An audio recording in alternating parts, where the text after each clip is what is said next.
గోదావరి పుష్కరాలపై మరో వివాదం రాజుకుంది. పుష్కర తేదీపై భిన్న వాదనలు వినిపిస్తున్నారు. ఇవాల్టి నుంచే పుష్కరాలు ప్రారంభమయ్యాయని ప్రముఖ జ్యోతిష్యుడు మధుర కృష్ణమూర్తి శాస్త్రి ప్రకటిస్తే, జూలై 7 తారీఖు నుంచి పుష్కరాలు ప్రారంభమవుతాయని శ్రీశైలం ఆస్థాన సిద్ధాంతికర్త బుట్టే సిద్ధాంతి చెబుతున్నారు.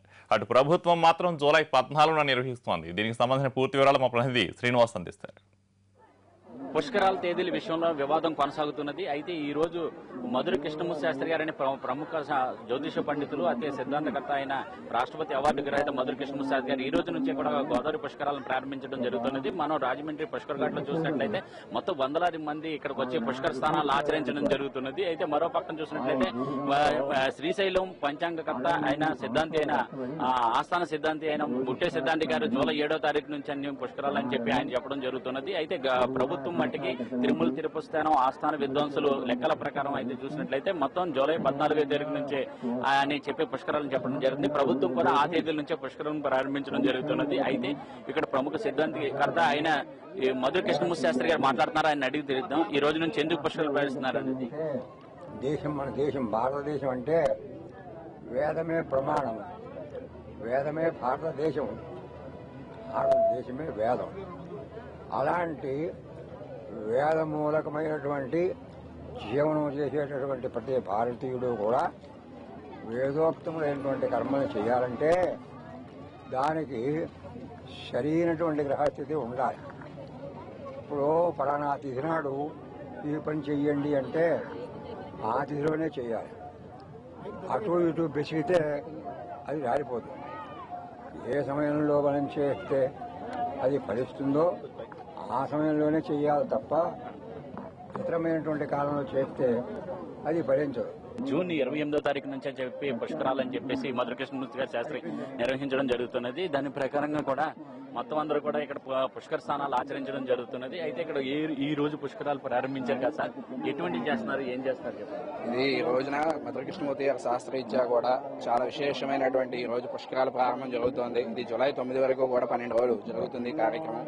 ఇది సైన సిద్ధాంతం ప్రకారం కనుక చూసినట్లయితే కనుక ఇది ఇక్కడ జరుగుతోంది. ఈ గోదావరి పుష్కరంలో స్నానం చేసినట్లయితే ముందుగా వచ్చేటువంటి పుష్కరాలు స్నానం చేయడం చాలా విశేషమైనది.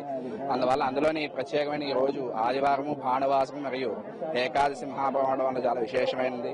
అందువల్ల అందరూ కూడా ఇది జ్ఞప్తికి చేసుకుని వచ్చి ఈ 12 రోజుల్లో కూడా మధుర కృష్ణమూర్తి గారి యొక్క శాస్త్రరీత్యా చేసినట్లయితే కనుక వాళ్ళు విశేషమైనటువంటి ఏదైతే పుష్కర స్నానం చేస్తామో అది చేయడం వల్ల చాలా విశేషమైనటువంటి మనకి జ్ఞాన తపస్సులు కలుగుతాయి. అందులో విశేషమైనటువంటి ఆరోగ్య సంపద కలుగుతుందని చెప్పడం జరుగుతుంది. మాజీ ఎమ్మెల్యే రావు సూర్యప్రకాశ్ రావు ఉన్నారు, ఆయన అడిగి తెలుసుకున్నాం. సార్, ఈ రోజు నుంచి పుష్కరాల స్నానాలు ఆచరిస్తున్నారా, ఏంటి ఎందుకు?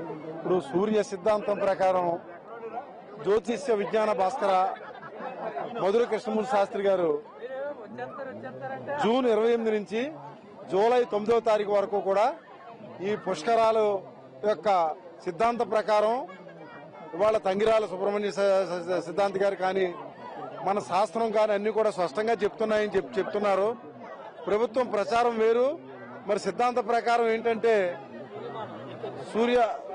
సూర్య కాలమానం ప్రకారం మరి జరిగేటువంటి పుష్కరాల్లో మరి దీనికి ఇవాళ చాలా ప్రాశస్త్యం ఉందని చెప్పి వారు పెద్దలు తెలియపరిచారు. దానికి అనుగుణంగా మేము వచ్చి ఈ గోదావరి స్నానానికి రావడం జరిగింది. పుష్కరాలు ఈ రోజు నుంచి ఇక్కడ ప్రారంభించడం జరిగింది. అయితే దీని ప్రకారంగా అయితే ఈ తేదీల వివాదాన్ని మట్టికి ఇప్పటి వరకు కొనసాగుతున్నప్పటికీ కూడా ప్రభుత్వం ఏ విధంగా కూడా స్పందించట్లేదు. అయితే ప్రభుత్వం దశల వరకు జూలై 14 నుంచి అధికారికంగా ప్రకటించినప్పటికీ కూడా రాజమండ్రి గోదావరి తీరంలో మాత్రం ఈ రోజు నుంచే పుష్కరాలను ప్రారంభించి పుష్కర స్థానాలను ఆచరించడం జరుగుతుంది. ఈ రోజు నుంచి పుష్కరాలు ప్రారంభమైనట్టుగా వీళ్ళందరూ కూడా అధికారికంగా చెప్పడం కూడా జరుగుతున్నది. వార్తా స్టూడియో. Thank you.